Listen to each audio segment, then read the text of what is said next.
Je voudrais revenir sur le décalogue. Il y a, pour moi, les commandements qui sont demandés aux Juifs ne sont pas des commandements négatifs, des commandements positifs. Il ne s'agit pas de dire tu ne voleras pas ou tu ne tueras point, etc. Ça, c'est des commandements qui ne concernent pas les Juifs. Ce qui est important, c'est les commandements positifs. Ce à quoi on va croire, ce qu'on va affirmer, c'est ça qui est important. Et bon, alors, évidemment, ça commence par l'idée de aimer Dieu, etc., parce qu'on veut. Tu honoreras tes parents, mais il y a beaucoup de mots, d'éléments négatifs qui sont regrettables. Il est évident, par exemple, qu'il faut respecter l'ordre cosmique. Tu respecteras l'ordre cosmique. Alors, on le dit à travers le Shabbat.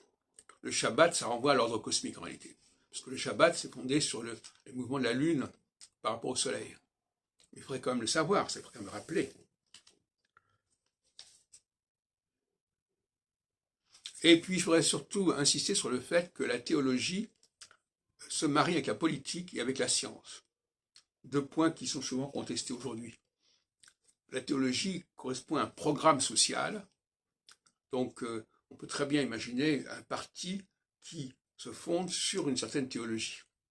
Et la théologie se fonde sur une certaine forme de science, notamment une sorte de science de technologie, d'architecture, et en ce sens-là, elle est complètement dans l'objectivation. Et d'ailleurs, j'ai l'habitude de dire que le temps astrologique est un temps objectif. C'est une objectivation du temps. C'est pas un temps subjectif.